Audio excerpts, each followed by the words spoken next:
Hey, welcome guys. Today we are going to be building DOS Works Jagdpanther. Now this is part of their Super Blitz series. I guess it's part two. We have done the Panther on this channel, which came out earlier this year, and then this one was released, I think around June or July of 2025. So we will obviously be doing the step-by-step build. What we will also be doing is a pretty heavy comparison to the Panther, mainly because these are almost the same vehicle, which then makes them almost the same model kit. As you can see here, we are starting on the lower hull, and if you have built that Panther, this part is identical. So there are plenty of parts in this kit that make it completely different. Obviously, the Jagdpanther, the top half looks completely different than a Panther. I actually like it better because we have, big flat open spaces. We're going to do some nice streaking effects and maybe some oil dots, something like that. It's a great canvas for weathering, which is really what this Super Blitz kit is all about. They kind of claim 3 to 5 hours of build time. This is for folks that want to get to the painting and weathering sooner, or want to, have a less complicated build. Some of these German vehicles can get really, really complicated. This, to me, is kind of the perfect segue if you were maybe trying to start your first German kit, something like that. Anyways, moving on with the build that we started a second ago here. As you can see, we do have to glue the wheels on. There are no poly caps in this kit, which is totally fine. Because of the setup of the road wheels and the tracks and the side skirts, which I will be including, we don't really have to pay too much attention to the lower half of this vehicle. We're not going to really see much of it. A lot of it's going to be hidden, which I think really speaks to the whole Super Blitz thing that they have going on. That's just maybe multiple nights of sitting at the bench that we no longer have to worry about. It is fun to do that weathering, but in the spirit of the Super Blitz, we will also be paying pretty close attention to the time that it takes to build this kit, because I think that's an interesting topic. Only thing you have to watch for with the road wheels here is making sure that you have the right wheels on the right pegs. So just pay attention to the directions. It is possible to put them on incorrectly. And we will get all of our wheels, as you saw, they are glued on except for the outer road wheels. When it comes to the tracks, my Panther tracks were really, really tight. I had the sand and they just weren't perfect. These, presumably, this is the same exact sprue, and these tracks were amazing. These were some of the better link and length tracks, if you can call them that. They don't really come in singular. DOS Work does an awesome job giving us long runs of track, and even these are 3 sets of 2 that are going to go around the sprocket and the idler. That's really, really nice and a massive time saver. We're going to use our extra thin cement and kind of build them as we go, and then we'll finish wrapping them around while they are still wet. This is a huge time saver. Both sets can easily be, cut off the sprue, sanded, and built and glued on the vehicle in under an hour, which this is one of those things sometimes that this is the only thing you're able to do at night, is maybe get one half of the tracks put together. So big part of this kit that really, really shines is their link and length tracks. I don't know why the Panthers came tight and these didn't. Just something to watch for. I guess it is possible. Maybe I just got a warped track or something. I don't know. But what we will do here is, you see we have them all glued, except for just the front up there. That will remain unglued until the end. We're just going to keep that open so that we can remove the tracks and paint them separately. And you will have to do a little bit of adjustment here, as you can see, to make sure that they're sitting perfect. Again, a lot of that stuff will be hidden by the side skirt, which again, we will be using because I really, really like the side skirts, and I think it also still allows us to move quickly through this build. All right, moving on to the rear plate. We do need, the only drill bit you need is an 8mm, but you do need one for the rear plate. The back half of the upper hull does also ask for 4 holes if you want to put, we'll get to it, but certain parts on. These parts, these holes we're making on the rear plate, you do need the already lost the word, the screwdriver there, the drill bit. You need that for this rear plate. So just something to watch for. And then we'll start gluing. We do have a couple small pieces to get glued here, but you can see a lot of the parts are already molded on. Now, one of the highlights of this kit really are the pre-molded pieces. This kit reminds me of an old Tamiya kit, like maybe 70s, late 70s, something like that, that someone has taken and refreshed, modernized. Like the fit is perfect. You will get some seam lines for sure. That definitely really sticks out, especially on some of these smaller parts. But the molded on details are really, really crisp, even though there are quite a few. A lot of people, want kits that have more pieces for more detail. I like the pre-molded stuff, and Werk has done a great job with it. You do have to pick your battles. Speaking of seam lines, you could get pretty carried away with sanding on this. I pick my battles. I choose what I think I'll be able to see and what I won't, because I don't like to spend all my time sanding. I like to spend my time building. And again, I'm trying to build this kit in the spirit of the Super Blitz and not take, 10 hours. I'm trying to kind of see how quickly I can build this. I don't have a stopwatch, but keeping mental notes in my head at least.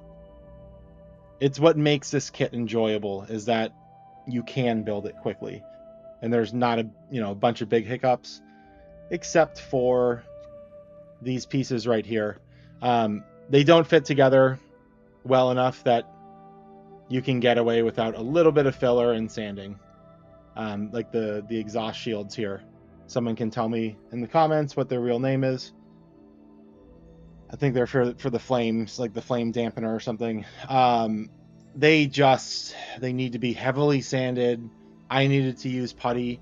The inside of them is what's impossible to fix. So take it with a grain of salt. Maybe try to make yours, get some charcoal color in there, kind of black them out. It's probably the best thing that you can do, unless you have some sort of device that can reach inside of there and sand. What we'll do is we'll just sand the outside, and we will call that good enough, which is one of my favorite things. It's good enough. Something to watch for in the rear plate here. Werk uses Tacom instructions, which if anyone from Werk ever watches this video, do yourself a favor and get far, far away from the Tacom style instructions and make your own, because you can probably do it better. Anyways, they don't tell you that certain things have to go on before other things. Part K14 is one of the tools that goes in the back. Don't put that on until you put everything else on the back, just for example. So definitely take some time and make sure you dry fit every piece on the back, because again, you're going to have to figure out the order. Again, it's D36 and 37 have to go in first, and then K14 goes in after. If that means anything to anyone, I'm looking at the instructions, so it means something to me. But then we'll get the rear boxes attached here, and these small pieces that we won't really be able to see. This is one of those moments, again, if that same person from Werk, no one's from Werk is going to watch my video, but who knows, TACOM instructions are just, I think, the absolute worst. If I'm being completely honest, I've said before, it feels like AI made them, like they're almost good, and then they don't show the after photo, right? Which is really important because some of these, it just has an arrow pointing to the underside of the thing where we glued that part, and it doesn't show you what the after looks like, so you have to guess. But we won't harp on that too hard. I think my point is made. Then we have some periscopes and things that we have to install here. And those slot in, and the fit on those is perfect.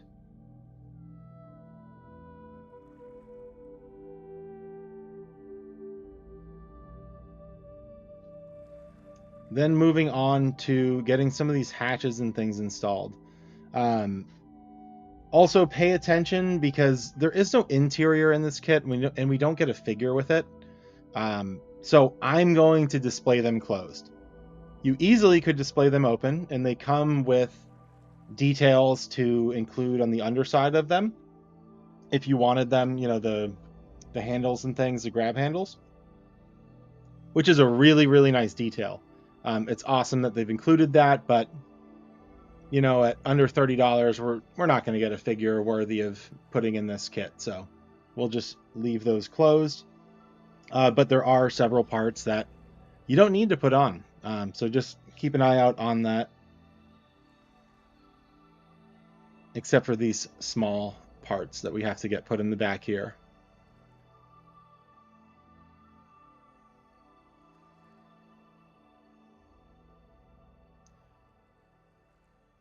And then I believe this is the gun cleaning rod, or the case for it. Will get glued on the side there. The fit on this kit is seemingly... I really enjoyed building the Panther. This one feels like it's almost better, which is kind of crazy because it's so many of the parts are the same. Maybe I just, forgot what an enjoyable build that was. I'd have to go back and watch my video, honestly. I know I enjoyed it and I said positive things, but this kit felt like, again, a Tamiya kit when it came to fit. Just perfect. Even the small pieces went in perfectly. The top and the bottom hull, everything on this kit fit perfect. I really have nothing bad to say in that department.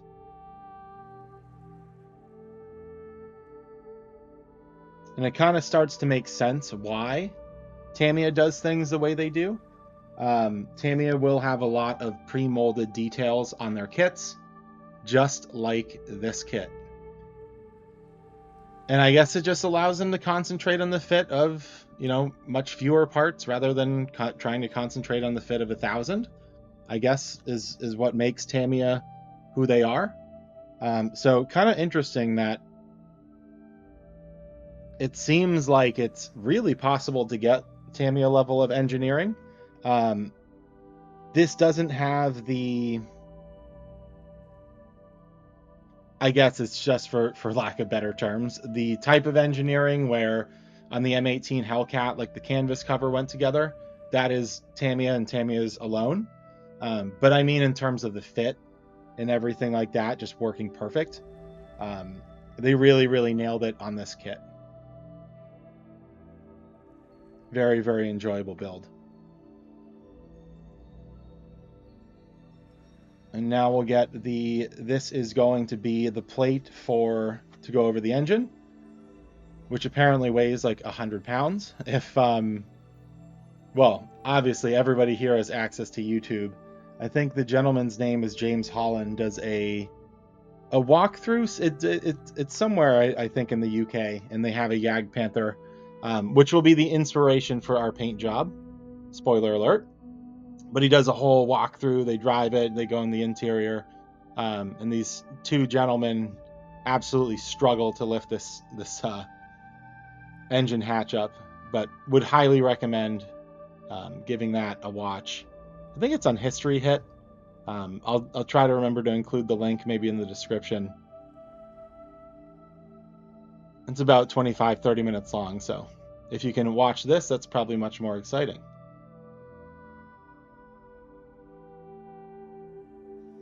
Then we'll get the back of the upper hull, the fighting compartment put together here. And again, as you can see, no seam lines, everything just disappears. And a huge highlight of this kit are those weld seams, where those seam lines disappeared. Really, really nice touch. I know they're on the vehicle and it's a realistic thing, and other models have them too, but we are forever going to judge this and the Panther, just as we did with that kit. We're going to judge this by the price, because what you're competing with, again, are really just like 1970s Tamiya kits. I don't know any other kit that is going to build this well for like $25 outside of an old Tamiya kit. The advantage that DOS Werk has is we have this photo etch here, which if you've ever heard me talk about photo etch, I do not like it, but there's no avoiding it for things like grills and these little grates and things. And theirs is really, really nice. My photo etch in my Panther was so thin I couldn't help but warp it. This is not like that, which, again, I was under the impression that none of my pieces warped here at all. Same tools as I use in the Panther. I guess the cutting mat's different. Yes, I did get a new one for my 10-year-old pretty disgusting green one. But a little strange. They went together better on this one. I don't know if DOS Werk updated that. I would love to kind of know, because the things where the Panther faltered a little bit for me, that didn't happen on this kit.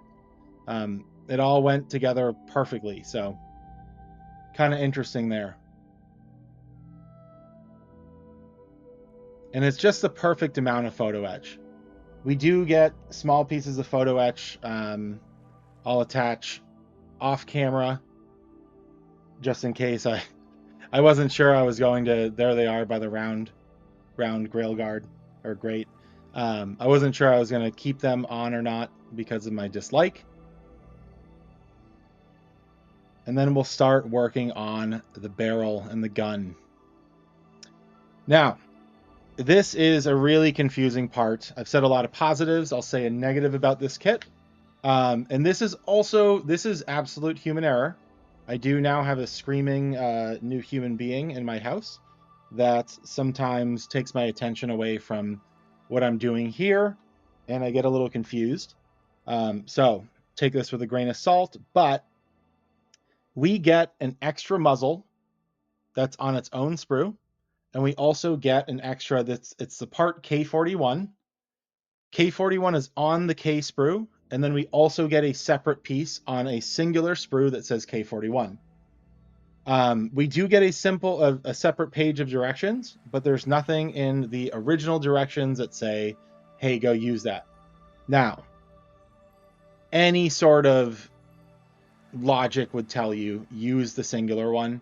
Again, I did not, because screaming child probably took my attention away. Just be aware of that. Don't use the one that comes on the big sprue if you are building the Jagdpanther. I don't even think that would work for the Panther, just because of the way that the metal gun barrel is cut out. Although I would assume maybe that was the original piece for the Panther. I don't know. It doesn't matter. Don't use it. Use the piece that comes on the singular sprue. And then you won't have to do the Frankenstein work that I had to do, which I don't show on camera because I was a little bit dejected at that point. But you will see the putty that I had to use to get it right at the end of this video. Really nice. It's such a subtle detail on this little light. I like that little wire that goes down. Usually that's a pre-molded on blob, on any like Tamiya kit, for example. I really, really just appreciate how they've done it on this. They do it on the Tacom Tiger too, although this piece fit better. than the one in the Tacom Tiger that I kind of had to bend in order to fit.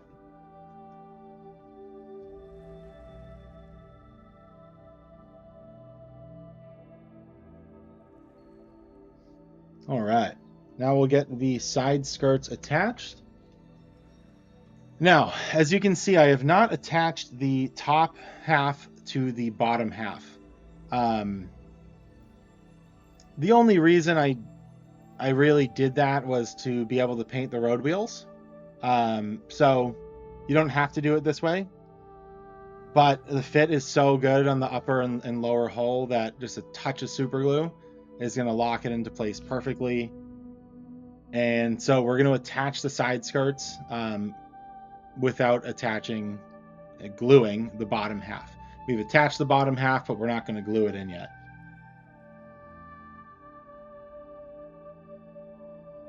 So that's definitely a nice feature. Sometimes you do have to glue these things together, and you kind of have to figure it out as you go. But this is the benefit of a kit that fits really, really well.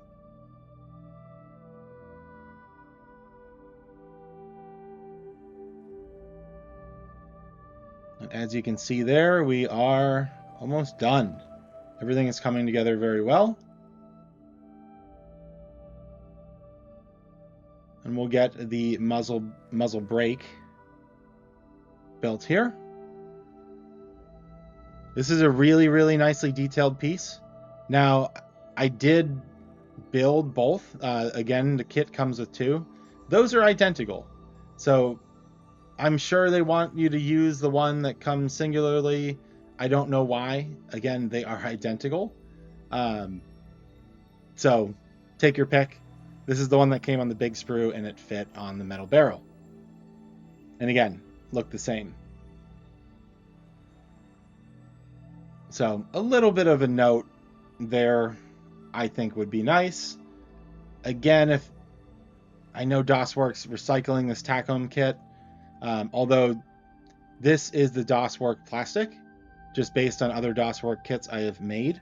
Someone can correct me if that is incorrect, but that is my assumption. This is much better than Tacom plastic. I really have not enjoyed my experience with Tacom plastic, simply because I refuse to use anything but Tamiya Extra Thin, and it just doesn't work that well. So here you can see my barrel dilemma. We'll come back to that, like I said, off camera. We then get the choice to add a bunch of these different kind of boxes and things to the back. I'm just going to add these two. I didn't want to lose too many of the details because a lot of them are just big plain boxes to put on the back. I'd rather have some of that photo etch and stuff showing. Then we will get our tow cables put together here. What I will say about all of these is the small one says 135 millimeters. That's incorrect. And this becomes the dilemma is, are you measuring it with the eyes or without? I have always measured it without. That's what Tamiya tells you to do. So I've kind of always gone with that. My thought on this was I'm supposed to measure it with the eyes already attached, which obviously makes the measuring much more difficult because presumably we've already cut it. So I think that's a leftover Tacom thing. Again, it's like AI made it. My 135 was either too long or too short. So it either needed to be like 125 or 145. And the same, the 155s, the bigger tow cables on the side, needed to be about 145. So I would probably trim 10 millimeters off of each if it were up to me again. But we'll deal with tow cables that look slightly too long. It's not the end of the world. I originally wasn't going to even get this kit because I thought it might be very similar to the Panther, but I'm very glad that I did. Very, very glad that I did, because I think I've had a better time building this than I did the Panther, if I'm being completely honest, which again doesn't quite make a ton of sense because they are basically the same thing. So here is the final product. Again, you can see where I use the putty on those flame dampeners on the back. The putty on the front on the barrel is my fault. That should have been a perfect fit. Which, talking about the positives of this kit and of this build, again, the fit, you can see the top and the lower half are not connected, and we have almost a perfect fit in the back there. That goes for all of this kit.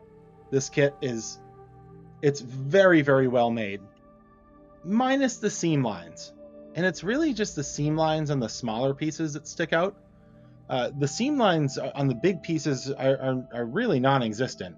It's just like the machine gun, for example, has big seam lines where you start sanding them down. If you can, it's a small piece in your hand, and you start risking a lot of that detail.